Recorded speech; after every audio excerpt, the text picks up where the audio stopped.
There is a kind of peace that doesn't speak in words. It breathes, it drifts. It gathers in the spaces between leaves, in the tremble of a quiet pond, in the slow exhale of a world untouched. Thoreau called it Walden, but really, it is anywhere the earth remembers itself. When I step into the woods, it feels as though the world loosens its grip on me. The noise slides away, like a coat shrugged off, and suddenly I am lighter, smaller, yet somehow more whole. Nature doesn't pull me apart. It puts me back together, piece by piece, with a patience I do not deserve. The trees stand like old monks, tall, still, unbothered. They do not preach, yet they teach.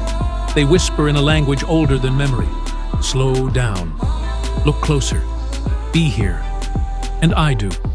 For once, I do. The pond, still as glass, becomes a second sky, a place where clouds swim instead of drift. Thoreau wrote that he could see himself clearer in that water than in any mirror. And I believe him.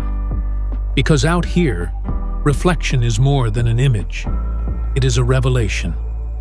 When the mind finally quiets, truth rises to the surface like a fish stirring beneath the ripples.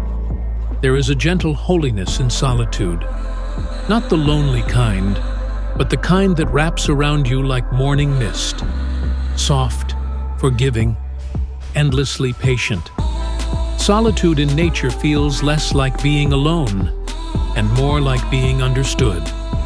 The earth does not ask you to be anything but present.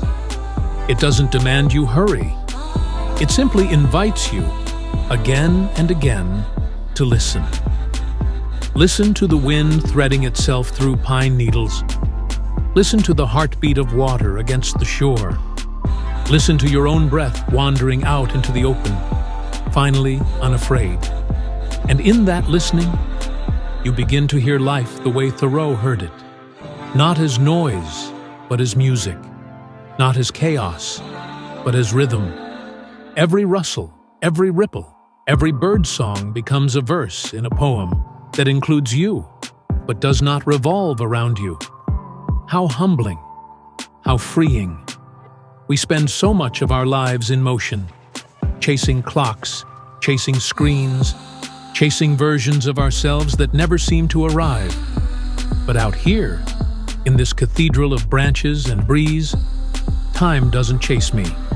It walks beside me, slow, steady, barefoot, and somewhere between the shimmering leaves and the warm chorus of sunlight and the simple act of standing still, peace finds me, not as a treasure, not as a reward, but as a quiet companion returning home.